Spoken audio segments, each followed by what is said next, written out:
राजौरी में फौजी ट्रक में आग लगने से 4 फौजियों की हिलाकत की वजह का मलबा पाकिस्तान के सर पर डालना शुरू कर दिया है। कशीदा ताल्लुका पुलवामा 2019 से आगे पीछे। पाकिस्तान को इन नाजुक हालात से दोचार करने की जिम्मेदार पाकिस्तान की ताकतवर और मरात याफ्ता अशराफिया है। हम ऊपर से चल के नीचे तक खाई में गिर चुके हैं। कैसे आगे बढ़ते हैं, क्या होता है, कश्मीर पे क्या इश्यूज हैं। शाम 6 बजे भारतीय फौज ने हादसे को नामालूम दहशतगर्दों की तरफ से ग्रेनेड हमला करार दे दिया। कहीं ना कहीं से कोई ग्रुप उठेगा और जरूर कहेगा कि जी रिस्पॉन्सिबिलिटी लेगा। उसके ऊपर अगर वो ग्रुप पाकिस्तान में है या दावा किया जाता है कि है, क्योंकि हम तो हर एक को मना कर देते हैं, यहाँ तो कोई है ही नहीं। 10 साल तक हम उसामा बिन लादेन को खिलाते रहे और हमें पता ही नहीं था, हम इतने बेखबर लोग हैं। इसका हमें क्या खुमियाजा भुगतना पड़ सकता है। ये एक भयानक हकीकत है कि पाकिस्तान इस वक्त 126 अरब डॉलर से ज्यादा का मकरूज और इस कर्ज की अदायगी और मुल्की अखराजात चलाने के लिए रियासत के पास कोई ठोस पॉलिसी नहीं है।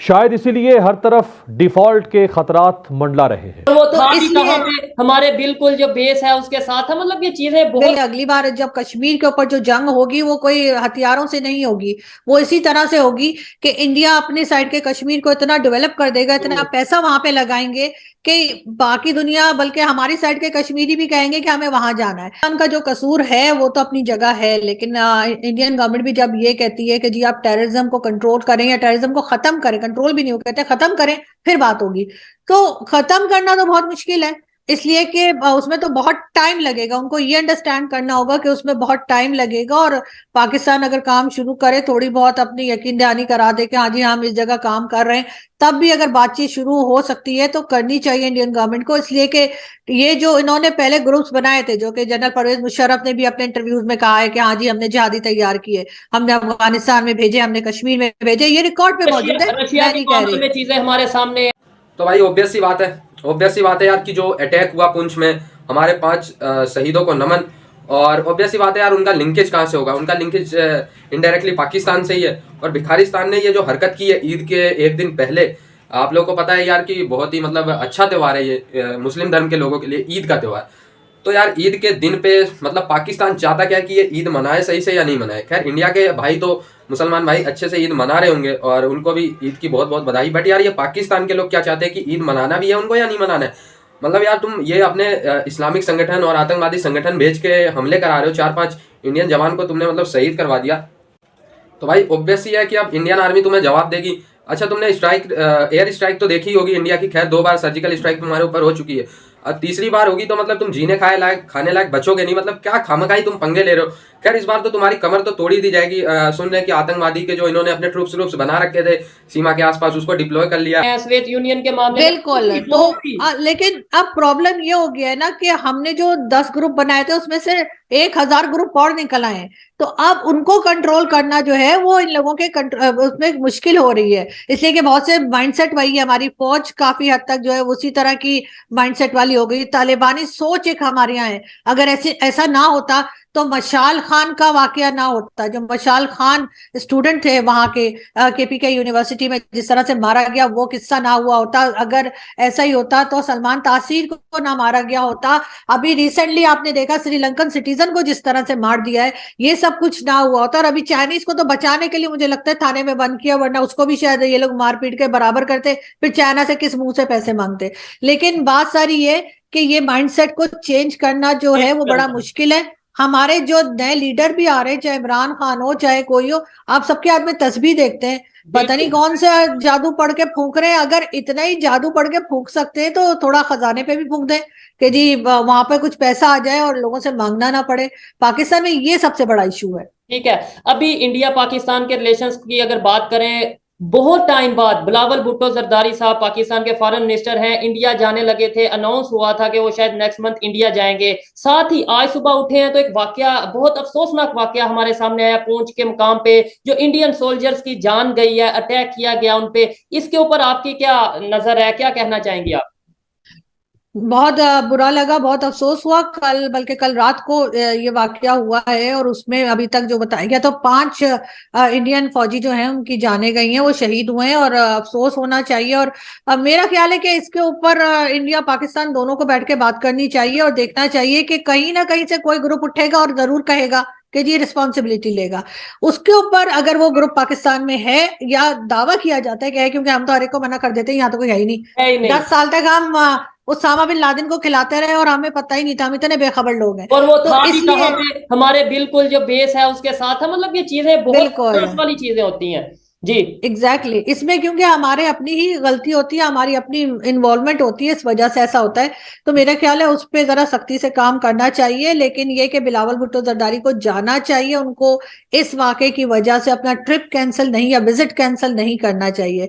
और इन चीजों के ऊपर तो कहीं ना कहीं रोक लगानी होगी, वरना फिर FATF में चले जाएंगे और कुछ नहीं होना। हो बिल्कुल। जब ऐसी सिचुएशन रहेगी, कभी हमारे अपने यहाँ पे अटैक होंगे, कभी दूसरे के यहाँ पे अटैक होंगे, तो वहां उनका इल्जाम हमारे ऊपर होगा, तो फिर FATF की तरफ जाना हमारे लिए वो चीजें नजर आ रही हैं। आप ये बताएं, आपने बोला कि मतलब जाना चाहिए बिलावल भुट्टो जरदारी को, नो डाउट जाना चाहिए, और वो जाते भी हैं, लेट्स सपोज वो जाते भी हैं। क्या अब इंडिया की तरफ से उस तरीके से वार्म वेलकम किया जाएगा, उस तरीके से उन्हें मोहब्बत के साथ अप्रिशिएट या वेलकम किया जाएगा आपके ख्याल में? क्योंकि अब ये जो नहीं, मेरा नहीं ख्याल जी, नहीं, मेरा नहीं ख्याल। खैर ये वाकया ना भी हुआ होता तभी मेरा नहीं ख्याल कि उनको कोई बहुत हार भूल पहनाए जाते, क्योंकि उससे पहले वो एक स्टेटमेंट दे चुके हैं इंडियन प्राइम मिनिस्टर के बारे में, जिसको के बहुत गलत तरीके से सबने जाहिर है बहुत नापसंद किया, ना सिर्फ इंडिया में बल्कि अच्छी बात ये कि पाकिस्तान के लोगों ने भी कहा कि गलत है। हमने खुद तो रिकॉर्ड किया, वीडियो ली, लोगों की ओपिनियन ली, इवन लोगों ने ये बोला कि भाई ऐसी स्टेटमेंट नहीं होनी चाहिए, ऐसी स्टेटमेंट से तो नफरत फैलती है। अच्छा, लोगों को पता चलने लगा है कि क्या गलत है, क्या सही है, क्या नफरत वाली चीज है, क्या मोहब्बत वाली चीज है। हमारे पाकिस्तान के पॉलिटिशियंस आज भी 90s के टाइम में, 80s के टाइम में पॉलिटिक्स क्यों करते नजर आ रहे हैं? मतलब उनका माइंड क्यों नहीं आगे बढ़ पा रहा, वो क्यों नहीं सोच पा रहे कि दुनिया बहुत हकीकत पसंद हो चुकी है, डेवलपमेंट की तरफ जा चुकी है। अब ये कश्मीर का चूरन, मजहब का चूरन, इंडिया का चूरन छोड़े, कुछ डेवलपमेंट की बात करें।